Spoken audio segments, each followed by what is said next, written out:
Okay, tara! Pag-usapan natin ang isang kwento mula sa isang maliit na barangay sa Pilipinas. Ito ay tungkol sa isang alamat, isang dambuhalang handaan, at ang taong nag-iisang hari ng lahat ng ito. Alam nyo, sa Barangay Maligaya, hindi yan basta biro lang ha. Seryoso yan, isang babala. Isang paalala na kapag narinig mo ng paparating na si Mangboy, aba, kailangan mo nang maghanda kasi magsisimula na ang isang laban. So sino nga ba itong legendary figure na si Mangboy? Well, siya ang hari. Pero hindi hari ng kayamanan o kapangyarihan, kundi hari ng bawat handaan. At grabe, yung reputasyon niya, hindi biro, pakinggan nyo to. Sa isang upuan lang, kaya niyang ubusin yung 3 bandehadong pansit, 2 kalderong kanin at kalahating lechon. Grabe! Siya talaga ang undisputed, undefeated champion ng bawat piyesta. Okay, so dito na nagsimula ang lahat. Kasi isang araw, biglang nag-anunsyo yung kapitan na magkakaroon ng pinakamalaking budol fight sa kasaysayan ng bayan nila.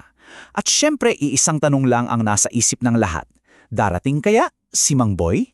Sandali lang, baka may mga hindi pa pamilyar. Ano nga ba ang isang budol fight? Galing yan sa tradisyon ng mga sundalo. So imagine niyo to, isang napakahabang mesa na may dahon ng saging, tapos lahat ng pagkain nakalagay doon. Walang plato, walang kutsara at tinidor. Kamayan lang! Para siyang isang masayang food war kung saan lahat pantay-pantay. Nako, amoy pa lang, solve ka na. Yung amoy ng inasal, ng inihaw na pusit, abot sa kabilang kanto.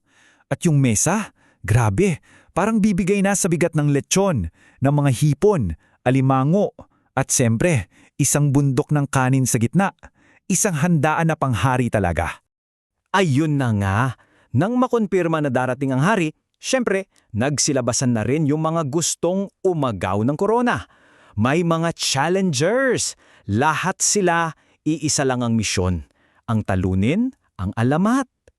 At sa hudyat ng kapitan, boom! Nagsimula na ang tinatawag nating Food Olympics. Grabe yung gulo. Nag-uunahan sa balat ng lechon, agawan sa hipon, talagang isang masaya at magulong labanan ng pagkain.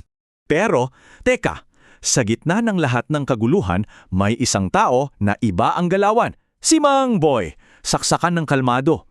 Dahan-dahan lang siyang kumakain, parang bawat subo pinag-iisipan. May plano. At dito mo talaga makikita yung galing niya. Sa isang banda, yung iba, chaos, nagmamadali, nag-aagawan. Sa kabilang banda, si Mangboy. Kalmado, may diskarte. Habang yung iba mabilis mapuno at mapagod, siya, parang nag-iipon pa lang ng lakas. Master strategist, di ba?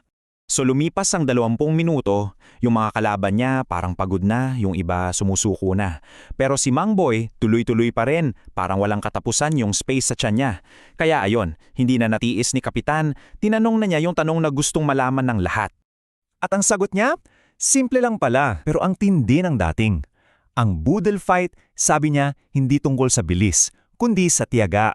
Ah, gets nyo? Hindi pala to sprint, marathon pala to.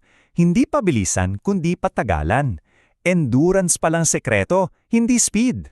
Oh, at akala nyo, tapos na? Hindi pa. Pag-uwi niya, nakita siya ng misis niya, may dala-dala pang isang plato ng manok. Nang tanungin kung bakit, ang dahilan niya, para sa mental health. Ang galing na palusot, no? Patunay na kahit ang isang kampyon, may space pa rin para sa mental health chicken. Pero alam nyo, sa likod ng lahat ng yan, ang kwentong ito ay hindi lang naman talaga tungkol sa kung sinong pinakamalakas kumain. Kasi itong masaya at medyo magulong tradisyon na to, may mas malalim pa palang kahulugan. Kasi ang puso ng isang budol fight, hindi yung pagkain. Ang puso nito ay yung pagsasama-sama. Yung tawanan habang nag-aagawan kayo ng pagkain. Yung pagkakaibigan na lalong tumitibay sa bawat kamayan. At yung pakiramdam na para kayong isang malaking pamilya na sama-samang nagdiriwang. Yun ang tunay na diwa nito. Kaya iiwan ko kayo sa tanong na ito. Hindi ba't mas sumasarap talaga ang pagkain kapag may kasalo?